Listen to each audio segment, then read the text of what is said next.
KMIC നാടിന്റെ ചലനങ്ങൾ കൺമുന്നിൽ കാണാം, വാർത്താവിശേഷത്തിൻ ചെപ്പു തുറക്കാം. KMIC news.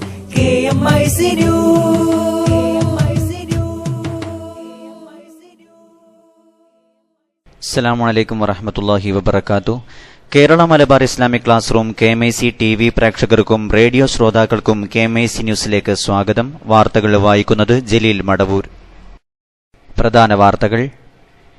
ന്യൂ ജനറേഷൻ തിരുത്തെഴുതുന്നു. SSF ധർമ്മജാഗരണ യാത്ര ഏപ്രിൽ 1 ആരംഭിക്കും. കേരള മുസ്ലിം ജമാഅത്ത് സാരഥികൾക്ക് സ്വീകരണം നാളെ എറണാകുളം മറൈൻ ഡ്രൈവിൽ. കാന്തപുരം AP അബൂബക്കർ മുസ്ലിയാർ നയപ്രഖ്യാപനം നടത്തും.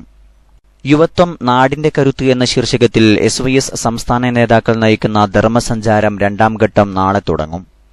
LDF ആദ്യഘട്ട വോട്ടർ പട്ടിക പ്രഖ്യാപിച്ചു. 124 സ്ഥാനാർത്ഥികളെയാണ് പ്രഖ്യാപിച്ചത്. കോൺഗ്രസിലെ സീറ്റു തർക്കം തുറന്ന ഏറ്റുമുട്ടലിലേക്ക്. പ്രശ്നപരിഹാരത്തിനായി ദേശീയ നേതൃത്വം ഇടപെടുന്നു. ഛത്തീഗഡിൽ മാവോയിസ്റ്റുകൾ നടത്തിയ കുഴിബോംബ് സ്ഫോടനത്തിൽ 7 ജവാന്മാർ കൊല്ലപ്പെട്ടു. ഭാരത് മാതാ കി ജയ് വിളിക്കാൻ വിസമ്മതിച്ചുവെന്നാരോപിച്ച് കൈ തല്ലിയൊടിച്ചു. ഡൽഹിയിലാണ് സംഭവം. ബീഹാറിൽ മദ്യനിരോധനം ലംഘിച്ചാൽ വധശിക്ഷ. ബിൽ നിയമസഭയിൽ കൊണ്ടുവരാൻ സർക്കാർ തയ്യാറെടുക്കുന്നു. ആശങ്കയുടെ മണിക്കൂറുകൾക്ക് വിരാമം. ഈജിപ്ഷ്യൻ യാത്രാ വിമാനം റാഞ്ചിയത് ഭാര്യയെ കാണാൻ. ഈ വർഷത്തെ ഹജ്ജ് യാത്രാക്കൂലി ഗണ്യമായി വർദ്ധിക്കുമെന്ന് റിപ്പോർട്ട്. ഉത്തരാഖണ്ഡിൽ രാഷ്ട്രീയ പ്രതിസന്ധി മുറുകുന്നു. വിശ്വാസ വോട്ടെടുപ്പ് ഹൈക്കോടതി സ്റ്റേ ചെയ്തു. വാർത്തകൾ വിശദമായി. LDF ആദ്യഘട്ട സ്ഥാനാർത്ഥി പട്ടിക പ്രഖ്യാപിച്ചു. പിണറായി വിജയൻ ധർമ്മടത്തും VS മലമ്പുഴയിലും മത്സരിക്കും. ബേപ്പൂരിൽ VKC മുഹമ്മദ് കോയ, വടക്കാഞ്ചേരിയിൽ മേരി തോമസ്, കൊല്ലത്ത് മുകേഷ്, ആറന്മുളയിൽ വീണ ജോർജ്, M സ്വരാജ്, തൃപ്പൂണിത്തുറയിൽ MM മണി, ഉടുമ്പൻചോലയിൽ MP നികേഷ് കുമാർ, അഴീക്കോട് CPM സ്വതന്ത്രനായി മത്സരിക്കും. VS സുനിൽകുമാർ തൃശൂരിൽ മത്സരിക്കും. 124 സ്ഥാനാർത്ഥികളുടെ പട്ടികയാണ് പ്രഖ്യാപിച്ചത്. പ്രകടന പത്രിക അടുത്ത ചൊവ്വാഴ്ച പുറത്തിറക്കുമെന്ന് കൺവീനർ വൈക്കം വിശ്വൻ പറഞ്ഞു. CPM മത്സരിക്കുന്ന തൊടുപുഴ, കോതമംഗലം അടക്കം 16 സീറ്റിലേക്കുള്ള സ്ഥാനാർത്ഥികളെ പിന്നീട് പ്രഖ്യാപിക്കും. കോൺഗ്രസിലെ സീറ്റു തർക്കം തുറന്ന ഏറ്റുമുട്ടലിലേക്ക്. 5 MLAമാർ മാറി നിൽക്കണമെന്ന നിലപാടിൽ മാറ്റം വരുത്തേണ്ടതില്ലെന്ന് രാഹുൽ ഗാന്ധിയുമായി നടത്തിയ കൂടിക്കാഴ്ചയ്ക്ക് ശേഷം PM സുധീരൻ അറിയിച്ചു. MLAമാർ മാറി നിൽക്കാൻ ഉന്നയിക്കുന്ന കാരണങ്ങൾ തനിക്കും ബാധകമെന്ന് മുഖ്യമന്ത്രി ഉമ്മൻചാണ്ടി ഹൈക്കമാൻഡിനെ അറിയിച്ചു. തർക്കത്തിനുള്ള പരിഹാര ശ്രമങ്ങളുമായി രമേശ് ചെന്നിത്തല സംസ്ഥാന നേതാക്കളെയും മുകുൾ വാസ്നിക്, ഗുലാം നബി ആസാദ് തുടങ്ങിയ കേന്ദ്ര നേതാക്കളെയും കണ്ടു. ആരോപണമാണ് പ്രശ്നമെങ്കിൽ ഏറ്റവും അധികം ആരോപണത്തിന് വിധേയനായത് താനാണ്. കൂടുതൽ മത്സരിച്ചവർ മാറണം എന്നാണെങ്കിൽ ആദ്യം മാറേണ്ടതും താനാണ് എന്ന വജ്രായുധമാണ് ഉമ്മൻചാണ്ടിയുടേത്. ആഭ്യന്തരമന്ത്രി രമേശ് ചെന്നിത്തലയും K മുരളീധരനും ഇതിന് പിന്തുണ നൽകുന്നുണ്ട്. കർക്കശ നിലപാട് പ്രായോഗികമല്ലെന്ന പക്ഷമാണ് കൊടിക്കുന്നിൽ സുരേഷിന്റേതും. അതേസമയം കേരളത്തിലേക്ക് മടങ്ങുന്നതിന് ഡൽഹി വിമാനത്താവളത്തിലെത്തിയ മുഖ്യമന്ത്രി യാത്ര മാറ്റിവെച്ച് കേരള ഹൌസിലേക്ക് മടങ്ങിയിരുന്നു.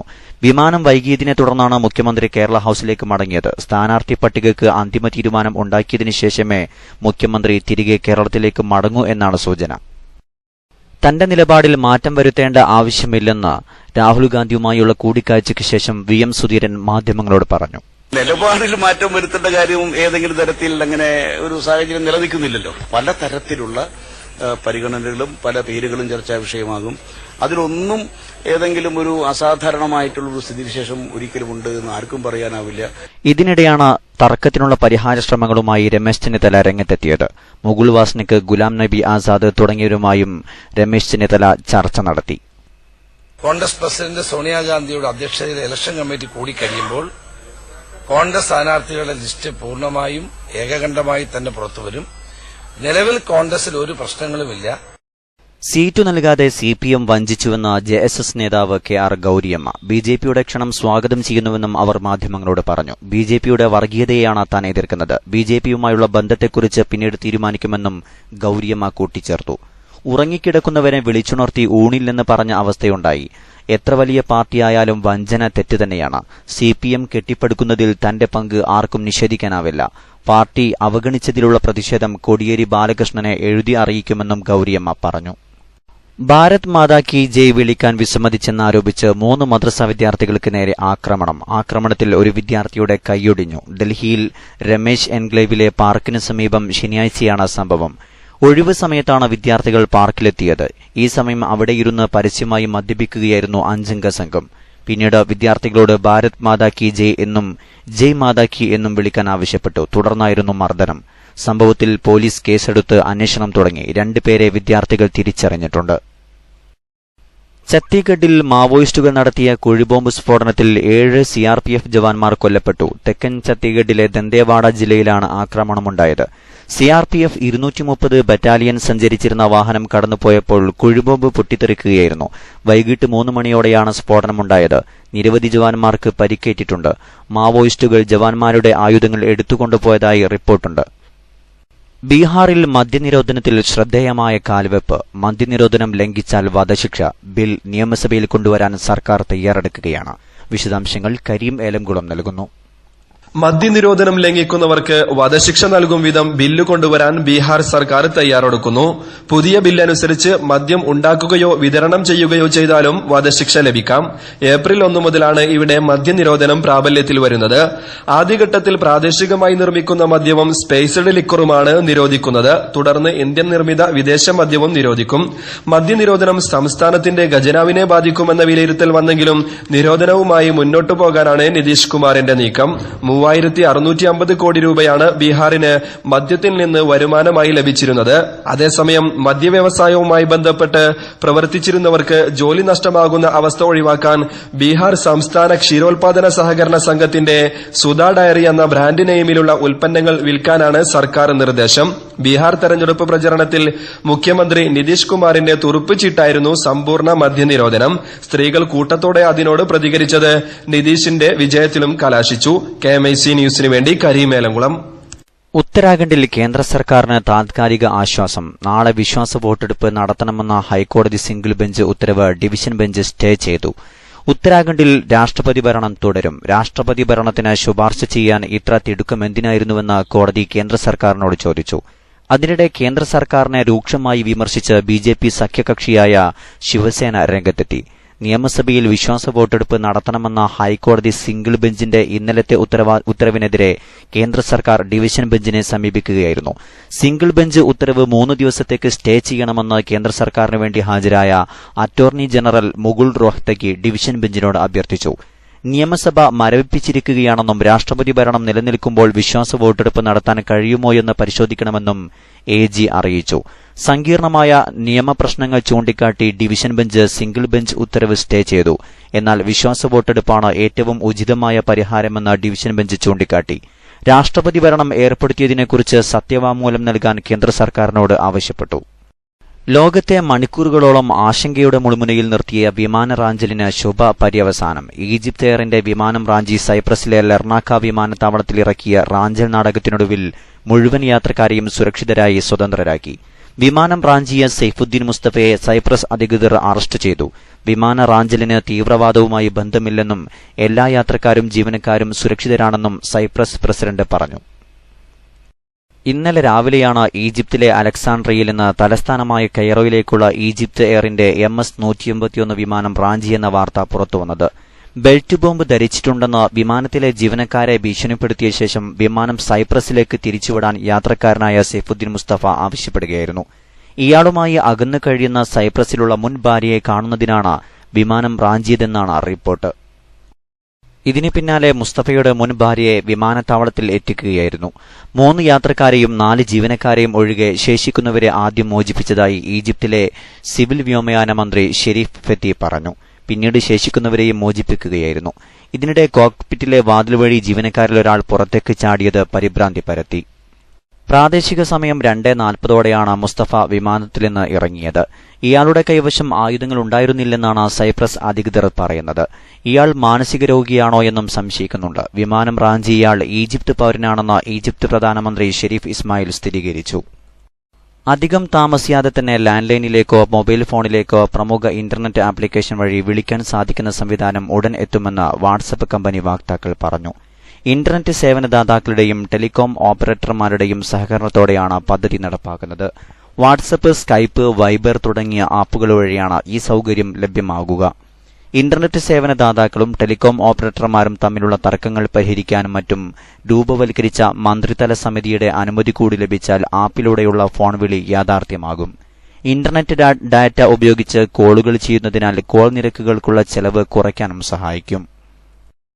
ഈ വർഷത്തെ ഹജ്ജ് യാത്രാക്കൂലി ഗണ്യമായി കൂടും. വിമാനയാത്രാക്കൂലിയും ഗ്രീൻ അസീസിയ പ്രദേശങ്ങളിലെ കെട്ടിട വാടകയിലുണ്ടായ വർധനവുമാണ് ഹജ്ജ് യാത്രാ ചെലവ് കൂടാൻ പ്രധാനമായും കാരണമാകുന്നത്.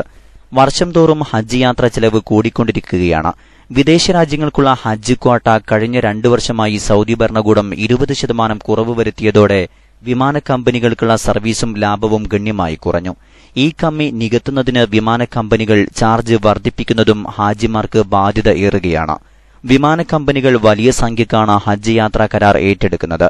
2014 അസീസിയ കാറ്റഗറിയിലെ ഹാജിമാർക്ക് 1ഉം 2ഉം ഗഡുക്കളായി 99,100 രൂപയും ഗ്രീൻ കാറ്റഗറിയിലെ ഹാജിമാർ 1,31,850 രൂപയുമാണ് അടയ്ക്കേണ്ടി വന്നിരുന്നതെങ്കിൽ 2015 ഗ്രീൻ കാറ്റഗറിയിലെ ഹാജിമാർ 2,12,850 രൂപയും അസീസിയ കാറ്റഗറിയിലെ ഹാജിമാർ 1,80,000 രൂപയുമാണ് ഹജ്ജ് കമ്മിറ്റിയിൽ അടച്ചിരുന്നത്.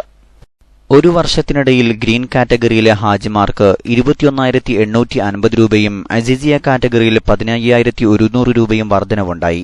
ഈ വർഷം ഗ്രീൻ കാറ്റഗറിയിലെ ഹാജിമാർക്ക് 2,35,000 രൂപയും അസീസിയ കാറ്റഗറിയിലെ ഹാജിമാർക്ക് 2 ലക്ഷം രൂപയും അടക്കേണ്ടി വരുമെന്നാണ് പ്രതീക്ഷിക്കുന്നത്. ഹാജിമാർ ആദ്യ ഗഡുവായ 81,000 രൂപ അടുത്ത മാസമാണ് ബാങ്കിൽ അടക്കേണ്ടത്. 2ാം ഗഡു തുക മെയ് അവസാനത്തോടെ അടക്കണം. ഇടവേളയ്ക്ക് ശേഷം വാർത്തകൾ തുടരും. SSF zindabad, SSF zindabad, SSF zindabad, SSF zindabad. സമരമുഖങ്ങളിൽ നിറവിരി മാറുവിരിച്ചിവർ പാടി പടപ്പാട്ട്. സഹനപദങ്ങളിൽ വിജയധ്വജം മൂവർണ്ണമിലേന്തിത മുന്നോട്ട്. സമരമുഖങ്ങളിൽ നിറവിരി മാറുവിരിച്ചിവർ പാടി പടപ്പാട്ട്. സഹനപദങ്ങളിൽ വിജയധ്വജം മൂവർണ്ണമിലേന്തിത മുന്നോട്ട്. SSF zindabad, SSF zindabad, SSF zindabad, SSF zindabad.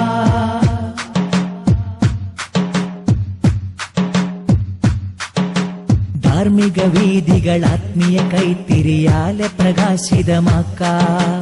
വിപ്ലവ കാവ്യമുരത്തു മനങ്ങളിൽ ഉന്മത്തൻ പൂവനി തീർക്കാം. ധാർമ്മിക വീഥികൾ ആത്മീയ കൈത്തിരിയാലെ പ്രകാശിതമാക്കാം. വിപ്ലവ കാവ്യമുരത്തു മനങ്ങളിൽ ഉന്മത്തൻ പൂവനി തീർക്കാം.